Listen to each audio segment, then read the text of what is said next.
débattre de ça, on va débattre de ça, on va... Et c'est la question. Mais l'important, moi je dirais, l'important, c'est que le secrétaire général des choses de PPRD a commencé. Ça, c'était un geste louable. Parce que, vous vous rappelez, du côté de l'opposition, le FAC avait aussi des idées autour du dialogue. Mais bon, seulement chacun a sa façon de s'exprimer. Et ils ont donné, les Sanga Bonganga a donné un ultimatum au chef de l'État. Jusqu'au 16 février. Jusqu'au 16 février, pour que le dialogue se tienne. Sinon, vous connaissez la suite. Alors, l'important ici, c'est d'abord ces consultations. Nous voulons aller au dialogue, parce que tous nous sommes unanimes qu'il faut aller au dialogue. Mais pour aller au dialogue, je crois qu'il faut un consensus de tous les acteurs. Il y a des questions fondamentales. Le format, le point à l'ordre du jour, on veut un facilitateur, on veut un médiateur, on veut que les choses se fassent au Congo, on veut que les choses se fassent à l'intérieur du Congo. Tout ça là, c'est des questions fondamentales. Moi je pense, puisqu'aujourd'hui on parle dialogue, c'est en fait, nous devons balayer pour un temps, d'abord, nos différences politiques. Ah, voilà. Les clivages sont conclure. des choses aujourd'hui à bannir. Alors, si nous devons faire un retour arrière tel que nos amis de l'UDPS souhaitent, nous n'allons pas avancer. Ce qui est vrai, c'est que nous ne pouvons pas négliger la partie UDPS. Simplement, nous disons qu'en démocratie, il y a toujours des voix qui s'élèvent. Il y a la majorité qui gouverne et il y a la partie qui reste dans l'opposition. Encore que chez nous, l'opposition est plurielle. Chacun est libre de s'exprimer. Mais ce qui est vrai, il faudrait qu'à un moment, moi j'estime que nos amis, nos frères de l'UDPS doivent laisser un peu d'ouverture et présenter quand même ce qu'eux aussi, ce qu'ils sont en train de réclamer. Il faut d'abord le faire, que d'abord de dire tout le temps non, non, parce que le pays nous appartient. On va conclure chacun à 2 minutes, gérez vos 2 minutes comme vous le voulez. Alors, c'est une question générale, synthèse pour toute l'émission. Qui consulte? Il consulte sur quoi? Et ça se passe comment et où? Crespin, vous ouvrez la balle. Merci beaucoup, Mathieu. Qui consulte? Tout le monde est congolais. Tout le monde peut consulter. En attendant que celui qui a donné l'initiative de concertation puisse prendre une décision. C'est lui seul qui a le président de la République qui doit prendre un décret pour nous indiquer dans quel sens nous devons aller. Mais en attendant, tout le monde peut se concerter, tout le monde peut se préparer, tout le monde peut faire un mémo en attendant l'orientation. Lorsque le chef de l'État va se prononcer, et nous allons tous nous mettre sur les lignes que le chef de l'État pourra prévenir. En deuxième chose, nous avons opté pour la démocratie. La démocratie veut dire quoi? Tout pouvoir doit provenir du peuple. C'est le seul peuple qui donne le pouvoir. Il n'y a pas une possibilité, quand le peuple a déjà confié le pouvoir, avant le mandat constitutionnel, il n'y a pas possibilité de changer ce pouvoir. Il n'y en a pas. Donc il faut attendre, quand le mandat se termine, nous rentrons tous chez le peuple, et le peuple le désigne. Donc, cette histoire... Là, vous exhortez l'UDPS. Aujourd'hui, pour dire que non, ça ne marche pas, arrêtez quelqu'un, il va entrer par quel mécanisme? Il n'y a pas un mécanisme. Quel est le mécanisme par lequel quelqu'un de l'extérieur va entrer? Mais la démission existe aussi. Oui, mais la Constitution est claire là-dessus. Seule la Constitution gère ces aspects-là. Alors, il faut ceux qui veulent travailler, ceux qui veulent faire le miracle, ceux qui veulent transformer le pays par bâton magique, on attend 2016. Alors la société civile, 2 minutes aussi? Je n'ai pas consommé, mais 2 minutes. Ah, voilà. D'accord. 2016, nous allons tous passer aux élections et ceux qui peuvent diriger le pays vont diriger. Et là, je vous rassure, Mathieu, le pays a besoin de tout le monde. Chacun, là où il est, il doit contribuer à la construction du pays. Ce n'est pas qu'on devient chef de l'État aujourd'hui par bâton magique, sans que tout le monde ne travaille et qu'on va transformer. Et que tout doit changer. Ce n'est pas ça. Il faudrait que tout le monde contribue. Deuxièmement, il faudrait que les gens évitent les contradictions inutiles. Tout le monde doit regarder dans la même direction. C'est ce qu'on appelle la cohésion. Ah, voilà. La société civile, rapidement. Je voudrais simplement terminer en disant et apaiser l'honorable député que le dialogue n'est pas synonyme de positionnement politique. Le dialogue, c'est un moment de décrispation, c'est un moment de dédramatisation des relations, c'est la maximalisation de la confiance entre les acteurs politiques. Et donc, on ne peut pas continuer à étiqueter ou à cataloguer la classe politique essentiellement lorsqu'elle veut discuter qu'elle voudrait se positionner sur le plan politique. On ne dialogue pas s'il n'y a pas de problème. Et dès lors que Les problèmes existent, il y a possibilité de dialogue. Je voudrais également, et là j'insiste, dire que la conférence nationale, c'est la restitution de la République aux citoyens. La conférence nationale, c'est la symbolique même de la démocratie. Un minimum de respect et de considération par rapport à cela. C'est la dictature perfectionnée qui a visiblement remise en question. Mais la culture est restée. Notre peuple est resté copropriétaire de la République.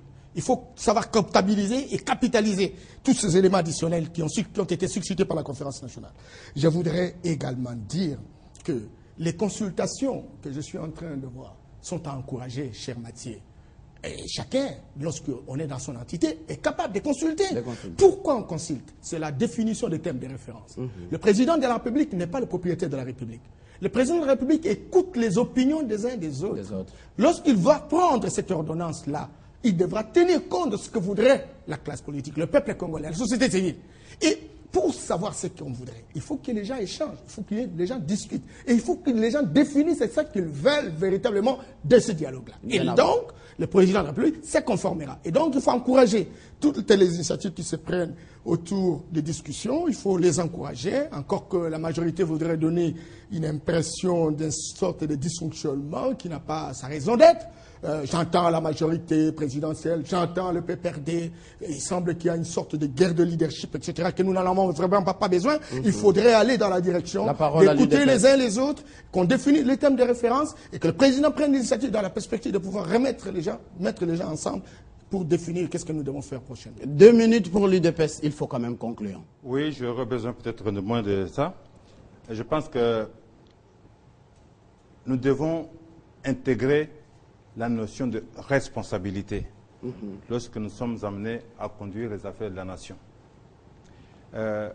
Vous le voyez ailleurs, lorsque un ministre est remis en cause ou a un dossier qui peut avoir une importance. À ce propos, mon nom a été déformé. Ce n'est pas Moulunga, c'est Moulumba. Moulumba. Merci. Voilà. Bien. Ça va être corrigé. Merci beaucoup. Donc, je veux dire que, en fait, cette notion de responsabilité est essentielle et permet aux uns et aux autres de se rendre compte, de se remettre en cause. S'il n'y a pas la notion de responsabilité, alors on pense qu'on a le pouvoir pour toujours, pour soi, qu'on peut en faire ce qu'on veut. Savez-vous, par exemple, qu'aujourd'hui, vous avez parlé tout à l'heure des garants de la nation et des institutions nécessairement. Vous savez, par exemple, qu'aujourd'hui, presque toutes les lois qui ont été adoptées par la République, nous avons une éminente juriste à côté de nous, peuvent être remises en cause. Pourquoi? Simplement parce que dans ce pays, vous vous souviendrez, on avait accordé un moratoire de 3 mois. Rapidement, on conclut. Pour 3 mois pour traiter le problème de nationalité, qu'on ne l'a pas fait, et que toutes nos lois sont votées par des personnes qui n'ont pas de nationalité congolaise, qui sont en contradiction avec la Constitution. Je veux dire que, compte tenu de la situation du pays, les patriotes congolais, et ils s'en retrouvent au sein de l'actuelle, que j'appelle minorité présidentielle. Les patriotes congolais qui sont dans la société civile, les patriotes congolais qui sont dans l'opposition, les patriotes congolais qui sont à l'UDPS, peuvent se mettre ensemble et constituer un véritable fonds patriotique